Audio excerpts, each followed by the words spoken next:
Itu ada penjelasannya lagi di bab berikutnya, humas dan publisitas. Nah, tapi perbedaannya gini Mbak, kalau periklanan tuh kan karena ada iklan nih, ada iklan bayar artisnya yang tadi saya bilang misalnya Tengku Wisnu, karena ada iklannya tuh udah jelas, gambarnya bagus, ditayangkan setiap hari gitu kan. Jadi orang itu pasti lihat kan, otomatis kita bakal tahu, oh SCTV itu mau ulang tahun ke-20 loh, misalnya gitu. Sedangkan kalau misalnya humas ini, publisitas itu sifatnya itu em, dia nggak menggunakan iklan-iklan komersial gitu, dia hanya akan misalnya kayak bikin semacam profil perusahaan gitu, oh SCTV akan berulang tahun ke 20 tahun selama 20 tahun kayak gitu, jadi dia akan bikin semacam company profile gitu untuk menjelaskan. Nah, sekedar penjelasan. iya, tapi kan itu kembali lagi gini, kalau kalau si humas ini bikin company profile-nya itu nggak menarik, orang nggak ada yang mau baca, atau yang kayak nggak ada, oh hari ini CTV ulang tahun ya gitu, belum tentu orang juga tahu gitu kan, belum tentu mereka tertarik, belum tentu kayak misalnya mereka taruh di website perusahaan mereka, terus belum tentu orang juga notice ada, oh ada tulisan berjalan nih SCTV tahun ini ke 20 tahun misalnya. Nah itu kenapa di sini disebutkan yang membedakan itu salah satunya adalah pesannya itu kalau iklan itu pasti sampai ke publik, orang pasti lihat, orang pasti baca, ya kan. Sedangkan kalau misalnya humas ini kita nggak bisa pastikan bahwa infonya itu sampai, karena perbedaan di situ ya, kayak bayar dan tidak bayar kan ibaratnya.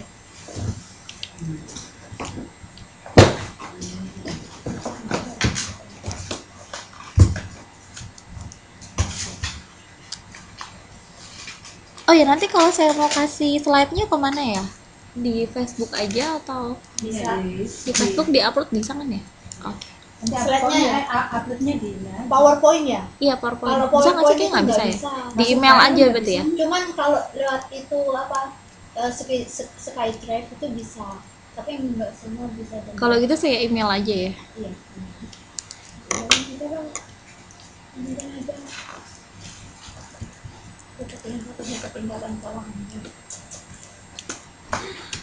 Belum tuh ada itu. kan yang bisa lagi Ular. Sesuatunya. Kalau Mbak Brigita dari mana ya? Saya lupa. enggak Muntilan Enggak, maksudnya di Taiwan. Oh, dekat ini. Oh, di Ketilingi. Oh alah. Dekat lagi. karena aku kesancong dulu. Karena tadi naik dulu ke Ilingi.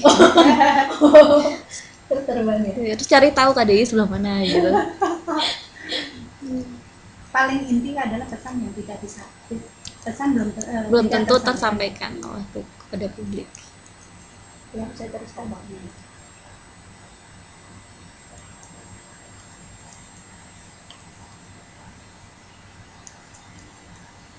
Sebenarnya nggak usah dicatat sih Mbak, nanti kan juga saya kasih. Tapi kalau dicatat itu lebih ingat gitu. kemana-mana Oke. fleksibel lagi. Kalau itu kan harus buka komputer. Nggak apa-apa, bisa diteruskan. Oke. Kalau saya teruskan saya ganti nih slide-nya. Nggak apa-apa, ingat kok bedanya kan. Oke. Pesannya nggak tersampaikan, nggak tersampaikan. Terus, nah ini tadi penjelasan lebih lanjut tentang humas dan publisitas yang tadi saya bilang kalau publisitas itu sifatnya nggak pasti. Jadi dia itu bisa diliput oleh media, bisa diliput oleh televisi misalnya, tapi bukan karena dia membayar gitu, bukan karena dia mengeluarkan nominal tertentu untuk iklan atau acara ini ditayangkan, tapi karena memang mungkin acara itu menarik, liput atau media iklan itu menarik, akhirnya diliput sama media. Jadi tuh kayak dia tuh dapat promosi tapi istilahnya gratis gitu.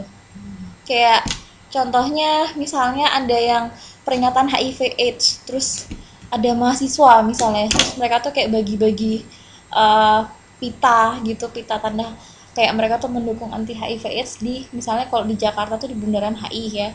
Terus ada tuh Trans TV meliput gitu. Itu promosi buat mereka.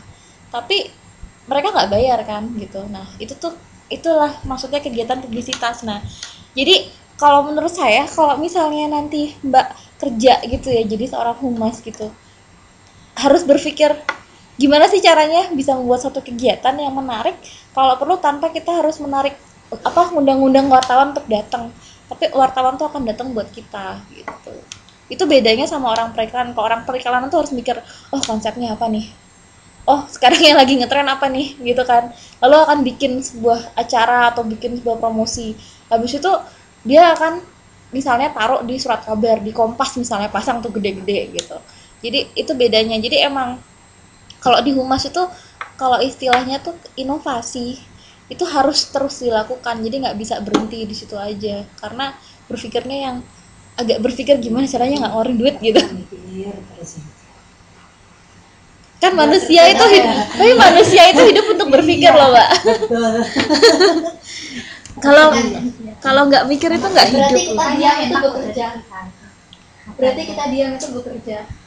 Kan orang inovasi kan diam sama mikir. Kita juga ini tuh butuh pikirannya atau Makanya tadi saya bilang kan bagaimana humas itu mengemas cerita organisasi yang diwakilinya secara menarik. Jadi kalau balik lagi contoh Coca-Cola tadi, bisa aja loh si Coca-Cola ini dia bikin pemilihan duta tadi, tapi tanpa misalnya dia nggak gembar-gembor gitu, dia nggak yang harus ngundang iklan gitu. Tapi secara nggak langsung karena media itu nganggap oh ini kayaknya menarik ya program ini, misalnya belum ada loh perusahaan yang semacam sejenis Coca-Cola bikin acara yang sama gitu, akhirnya kan mereka tertarik dan mereka akan meliput secara gratis gitu. Tapi kalau sekarang itu istilahnya itu lebih gampang ya, sebenarnya kayak banyak jejaring sosial kayak Facebook sama Twitter. Iya. Itu kan kita juga bisa pasang iklan di sana tanpa harus membayar. Betul. Tapi kan kadang kalau misalnya nggak menarik juga orang nggak ada yang like Mbak, nggak kasih jempol itu kalau di Facebook. yang Kayak Lady Gaga itu juga nggak semuanya tuh nge-like. itu sebenarnya juga publisitas yang bagus loh buat Lady Gaga itu, karena kan secara nggak langsung dia dikontroversialkan gitu, dan dia tinggal ngomong di Twitternya gitu, oh saya sangat tersentuh, terima kasih Indonesia gitu kan. Secara nggak langsung kok rakyat Indonesia kayak oh Lady Gaga gitu kan.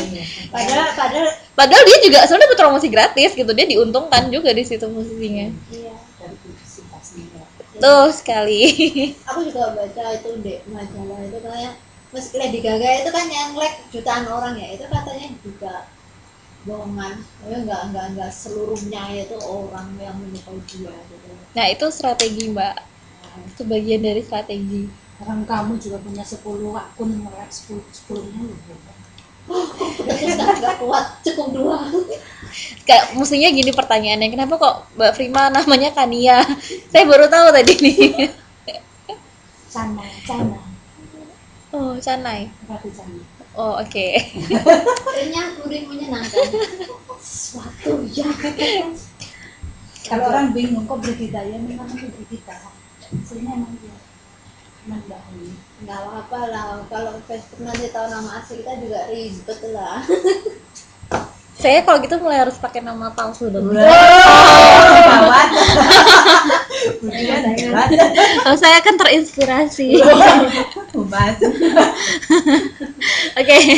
Terus yang berikutnya tuh ada humas sama ada propaganda.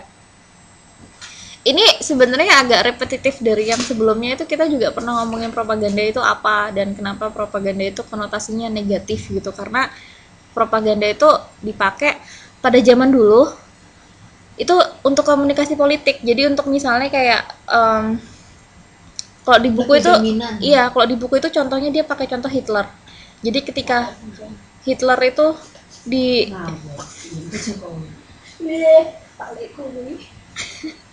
Jokowi versus Hitler. Oke. Jadi kalau zaman dulu itu di Jerman itu kan mereka menganut paham fasis. Jadi Hitler tuh kayak pemimpin yang bukan pemimpin yang emang dia tuh otoriter gitu, emang dia itu diktator. Iya, jadi kayak dia tuh sengaja supaya semua orang itu saluran TV itu isinya tayangan dia pidato, tayangan apa itu ajaran fasis yang dia berikan. Jadi semua orang tuh kayak berpikir yang kayak oh dia itu orang yang paling harus kita percaya, dia tuh orang yang harus paling kita muliakan gitu, harus kita taatin gitu. Nah itu makanya dia bikin propaganda itu, salah satunya kayak misalnya kayak ada ya kayak Tuhan itu saya misalnya, atau saya tuh megang kekuasaan tertinggi. Itu sama kayak kejadian di Perancis tahun 1700 juga sama, ketika raja itu bilang l'état c'est moi, negara adalah saya gitu. Jadi dia kayak menyatakan bahwa saya itu perwakilan dari Tuhan gitu. Nah propaganda dulu itu dibikin karena memang untuk untuk mereka